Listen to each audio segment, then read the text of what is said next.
제32장 검등해의 그림자와 사악한 땅가. 그때 나는 완전히 혼돈에 빠져 있었다. 눈앞의 계곡을 바라보며 과거에 무력했던 순간들을 떠올렸다. 솔직히 말하자면 나는 언제나 해결책을 가진 사람은 아니다. 나의 장점은 집착이지만 스스로 무력함을 느낀 적도 수없이 많다. 운명의 경류 같은 느낌은 아직도 선명히 기억한다. 편안한 일상에 묻히지 않았다.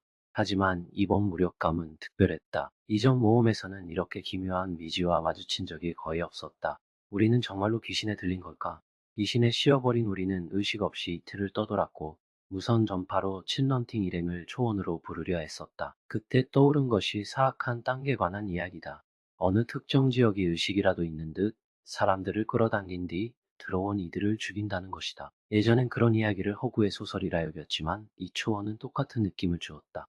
지금 나는 어떻게 해야 할지 전혀 감을 잡지 못한다. 도움을 청할 사람도 앞으로 나아가야 할지도 모른다. 그때 란젠펑이 말을 타고 앞으로 달려왔다.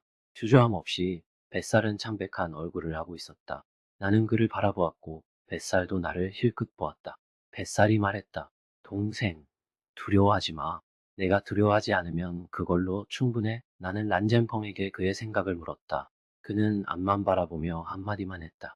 뒤로 돌아가라. 죽음은 확실하다. 나는 곧 이해했다. 지금은 너무 많은 생각을 할 틈이 없었다.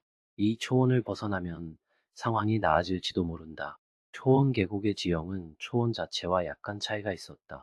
여기서부터 뒤쪽에 언덕이 나타났고 드문드문 나무가 서 있었다. 일곱, 여덟 무리의 나무가 언덕 위에 우뚝 섰고 우리가 언덕 꼭대기에 올라섰을 때 산세가 점점 험준해지는 것이 느껴졌다. 말도 숨을 헐떡였다. 우리는 말을 내리고 말과 개를 쉬게 했다. 뒤를 바라보니 언덕이 점점 빽빽한 숲으로 변하고 있었다. 작은 숲이 아니라 광활한 원시 정글 수준이었다. 그 뒤로는 능선이 시야 끝까지 드러났다. 이는 그 언덕 뒤에 눈이 녹지 않은 높은 산맥이 있음을 의미한다. GPS에는 이름이 없었지만 무명산이라 해야 할 것 같다. 계곡에는 여기저기 물웅덩이만이 흩어져 있었다. 초원을 지나 언덕으로 들어가면서 가장 깊은 곳은 숲으로 이어졌다.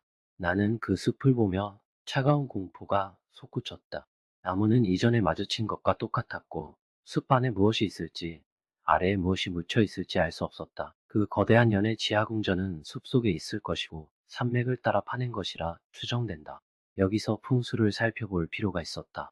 이 물은 눈 덮인 산에서 녹은 물이라 추정된다. 지하에서는 서로 연결되어 있지만 물량은 부족하다.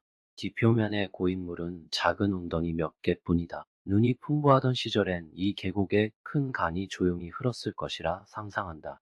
지형을 보니 눈산 주변에 6, 7개 정도의 비슷한 규모의 계곡이 있었을 것이다. 아마도 여기서 검등해라 불리는 이유가 여기에 있는 듯하다.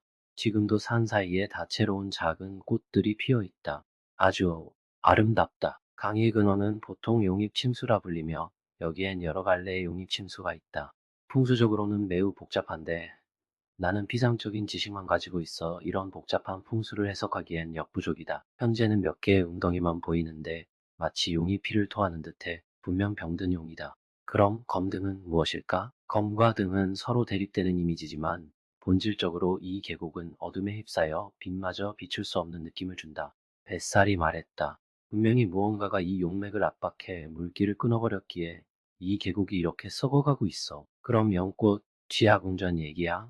내가 물었다. 마음속에 가능성이 없었다. 뱃살도 말했다. 아니, 그 작은 지하궁전이 아니야. 전체 용맥을 끊을 수 있는 거대한 것이 바로 저 눈산 안에 있어. 그는 땅에 그림을 그리며 설명했다. 우리 현재 계곡을이라고 가정하면 계곡 옆에 연꽃 모양의 작은 지하궁전이 있다. 여기 풍수구조를 수기생연이라 부른다. 각 계곡마다 작은 지하궁전이 있어 그 안에 매장구덩이나 헌장구덩이가 있다. 이엔 연꽃을 상징한다. 이 연꽃들은 물을 따라 최종적으로 눈산 안에 거대한 물체에 모인다. 그 물체가 바로 연꽃의 뿌리다. 나는 멀리 바라보며 뱃살의 말이 맞다는 생각이 들었다. 산속에 거대한 존재가 용맥을 억누르고 있을 테지만 그의 설명은 허풍일 가능성이 크다. 뱃살이 또 말했다. 잠깐 기다려. 이번엔 내가 확실히 맞출 거다. 그때 내게 아버지라고 부를게. 받아줄래? 그는 이미 정신이 흐려진 듯 보였다. 우리는 안전한 곳을 찾아 체력을 회복하고 검등의 속으로 더 깊이 들어가야 했다. 우리는 다시 계곡으로 들어갔다. 공기는 신선했고 초원을 익숙해진 우리에게는 언덕지대가 복잡하게 느껴졌다. 기분은 약간 차분해졌다. 무릉덩이 옆에 멈춰 섰다. 개는 곧 다시 잠들었고 말은 서 있을 수 없었다. 내 눈 밑 주머니와 뱃살의 눈 밑 주머니가 손으로 만져질 정도로 부풀어 있었다. 상황이 안 좋다는 걸 깨달아 여기서 쉬자고 제안했다. 아직 어두워지기엔 이르지만 말과 개는 움직일 수 없었다. 우리는 이미 과로에 빠져 미친 상태에 가까워졌고 곧 병에 걸릴 것만 같았다. 계곡 입구에 텐트를 친 뒤 잠들기 전 자세히 논의하려고 했지만 언제 잠이 들었는지는 기억이 나지 않는다. 몸은 최소 20시간은 잔 듯했고 깨어보니 란젠펑이 말을 기대고 우리를 바라보고 있었다. 몸을 움직이니 다리에 밧줄이 묶여 있었다. 밧줄의 다른 끝은 나사형 강관에 묶여 땅에 깊이 박혀 있었다. 나는 몇 번 움직여 보았고 옆에 있던 뱃살도 같은 식으로 묶여 있음을 확인했다. 마음이 안정을 찾았다. 뱃살은 여전히 깊이 잠들어 있었다. 나는 무릉덩이 옆으로 가서 얼굴을 씻고 위기의식이 다시 찾아왔다. 사람은 지나치게 피곤하면 스스로를 속인다. 주변을 살펴보니 어제 텐트를 친 그 자리와 변함이 없었다. 안도의 한숨을 내쉬었다. 돌아갈 때는 란젠펑이 이미 잠들었고 뱃살도 아직 깨어 있지 않았다. 우리가 모두 깨어 다시 출발했을 때는 이미 어두워졌지만 더 이상 기다릴 수 없었다. 밤중 후반부쯤 우리는 무릉덩이 바닥에 놓인 석비를 발견했다. 뱃살이 소변을 볼 때 보았던 그 석비였다. 그 석비는 말 한 마리 높이였고 백색 대리석으로 만들어졌으며 위에는 몽골 문자가 새겨져 있었지만 주변엔 무수히 많은 낙서가 뒤섞여 있었다. 이는 장 가문의 표시로 위험한 경계임을 뜻한다. 그 아픈 장 가문이 거대한 위험이 있다고 판단한 구역이다. 우리는 주저없이 들어가고 싶었지만 말과 나는 움직이길 거부하고 어둠을 뚫어 바라보고 있었다. 어둠 속에서 나는 마치 우리와 처음 작은 숲에서 마주쳤던 상황과 같은 원을 그린 사람들이 앉아있는 모습을 보았다.